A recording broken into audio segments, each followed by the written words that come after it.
ముఖ్యమంత్రి జగన్మోహన్ రెడ్డికి ఇటీవల వరుస రాడ్లు ఒకదాని తర్వాత ఒకటి ఓరు మాదిరి రాడ్డు అన్నట్టుగా గ్యాప్ లేకుండా ఐరన్ రాడ్లు దిగుతూ ఉన్నాయి.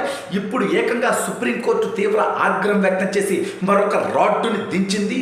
15 రోజుల్లో ముఖ్యమంత్రిగా దిగబోయే ముందు జగన్మోహన్ రెడ్డికి సుప్రీంకోర్టు దించినటువంటి ఆ రాడ్ ఏంటి, అసలు ఏం జరిగింది అనేది వీడియోలో వివరించబోయే ముందుగా ఇప్పటివరకు మన ఛానల్ సబ్స్క్రైబ్ చేయని వాళ్ళు ఖచ్చితంగా సబ్స్క్రైబ్ చేయండి.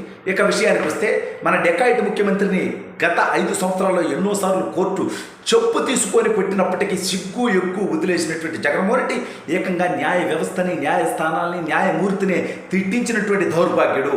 ఆ కేసుల్లో దాదాపు 100 మంది జైలు జీవితం గడిపినటువంటి డెకాయిట్ చరిత్ర బహుశా భారతదేశ చరిత్రలో జగన్మోహన్ రెడ్డి పార్టీకి, వైఎస్ఆర్ కాంగ్రెస్ పార్టీకి దక్కుతుంది. అయితే ఇప్పుడు జగన్మోహన్ రెడ్డి 15 రోజుల్లో మాజీ ముఖ్యమంత్రి కాబోతా ఉన్నాడు. శాశ్వతంగా మాజీ ముఖ్యమంత్రి కాబోతా ఉన్నాడు.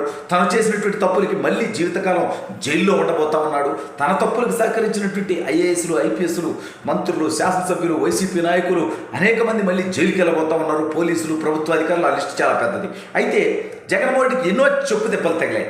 రిషికొండకి గుండు కొట్టడం దగ్గర నుంచి చివరికి అతను తీసుకున్నటువంటి ఎస్టీలకు సంబంధించి తీసుకున్నటువంటి అనేక దౌర్భాగ్యమైనటువంటి నిర్ణయాల మీద కూడా బెస్ట్ అవైలబుల్ స్కూల్స్ పథకాన్ని రద్దు చేయడం దాకా అనేక సార్లు కోర్టు చెప్పులతో కొట్టింది. అయితే జగన్మోహన్ రెడ్డి కేవలం ఇంకొక 15 రోజుల్లో ఇంట్లో మూలన కూర్చోబోతా ఉన్నాడు. సరే, ఇంట్లో మూలన కూర్చుంటాడా, లండన్కో ప్యారిస్కో పారిపోతాడా అనేది తర్వాత చూడాల్సినటువంటి సబ్జెక్టు. ఇప్పుడు సుప్రీంకోర్టు ఇంకొక 15 రోజుల్లో జగన్మోహన్ రెడ్డి దిగిపోతాడనగా మేబీ ఇది చివరి చెప్పు దెబ్బ అనుకోవాలా జగన్మోహన్ రెడ్డికి, లేదంటే ఈ 15 రోజుల్లో మరిన్ని చెప్పు దెబ్బలు తగిలేటువంటి అవకాశం ఉందా? వరుసగా మనం గమనిస్తే గత 15-20 రోజుల్లో జగన్మోహన్ రెడ్డికి చూస్తే నేను పథకాలు వేస్తానని చెప్పి ప్రయత్నం చేస్తే జనవరిలో బటన్ నొక్కాడంటే ఆ డబ్బులు ఎన్నికల ముందు రోజు వేస్తాడంట. ఏం డెకాయిట్ ఆలోచనరా, నాకు అర్థం కదా. సరే, అది పక్కన మేడం. ఎన్నికలు 13వ తేదీ అయిపోయిందిగా, 14 అయిపోయిందిగా, 15 అయిపోయిందిగా. మరి ఆ పథకాల డబ్బులు వేసాడు ఈ డెకాయిట్. వెయ్యలా తన కులపు కాంట్రాక్టర్లకి తను ఓడిపోతున్నాడు కాబట్టి వాళ్ళు వెంటబడి వెతున్నారు. డెకాయిట్ నువ్వు ఓడిపోతావు, ఆ తర్వాత నువ్వు పారిపోతావు, మాకు ప్రభుత్వం నుంచి రావాల్సినటువంటి బకాయిలు రావు కాంట్రాక్టర్లుగా, కాబట్టి నువ్వు ఇల్లే ముందే దిగే ముందే రిలీజ్ చేయమంటే ఈ డెకాయిట్ ఆదేశాలు ఇస్తే ఇతను బానిసగా ఉన్నటువంటి సిఐ, ఆర్థిక శాఖ అధికారులు వాటన్నింటిని, సిఎస్ అదేవిధంగా ఆర్థిక శాఖ అధికారులు వాటన్నింటిని రిలీజ్ చేసుకుంటున్నారు. అయితే చంద్రబాబు నాయుడు గారు గవర్నర్ గారికి లేఖ రాయడం జరిగింది. దీంతో పాటు కోర్టును ఆశ్రయించడం జరిగింది. బటన్ నొక్కినటువంటి డబ్బులు, పేదవాళ్ళకి వెళ్లాల్సినటువంటి డబ్బులు ఈ డెకాయిట్ ముఖ్యమంత్రి వేయట్లేదు, తన కులపు కాంట్రాక్టర్లకు చెల్లిస్తున్నాడని.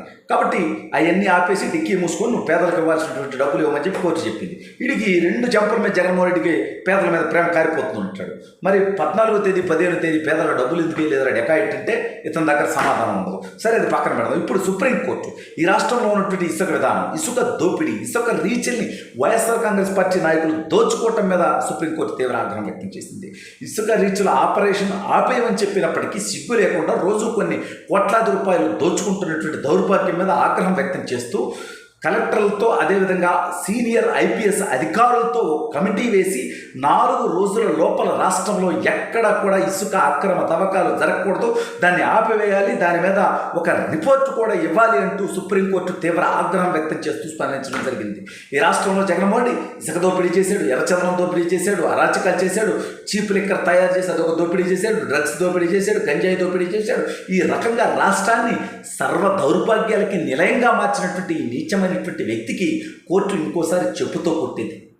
ఇదే కాదు, డీజీపీని, సిఎస్ని ఇద్దరిని ఢిల్లీ పిలవడం జరిగింది ఎన్నికల సంఘం.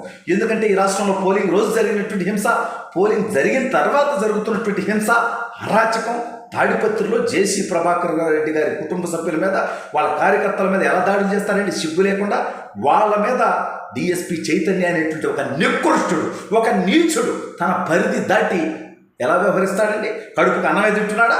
ఎట్లా చేస్తాడు అంటే తను పోలీస్ చొక్కా వేసుకుంటే ఏ తప్పుడు పని అన్నా చేయొచ్చు అనుకుంటున్నాడా? కరెక్ట్గా 15 రోజుల తర్వాత మీ అందరి తుత్తలు తీరుతాయి. ఆ రోజు జగన్మోహన్ రెడ్డి వచ్చి మిమ్మల్ని కాపాడు.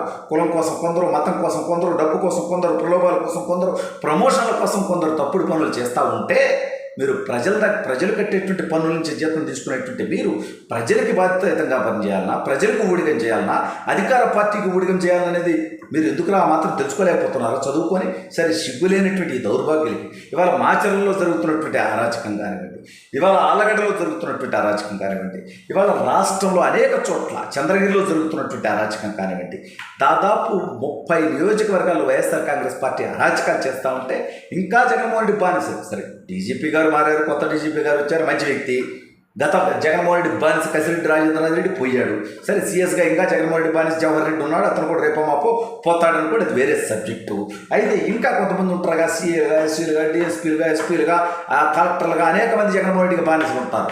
ఈ బానిసల ద్వారా జగన్మోహన్ రెడ్డి ఇంకా తప్పుడు పనులు చేపిస్తున్నాడు. ఎవరైనా జగన్మోహన్ రెడ్డి ఓటమి ఖాయమైపోయింది, అతను పారిపోవడం ఖాయమైంది. అతను చెప్పినటువంటి తప్పుడు పనులు చేసిన వాళ్ళు రాబోయే రోజు చట్టం ముందు దోషులుగా నిలబడి మీరు ఇబ్బంది పడతారు.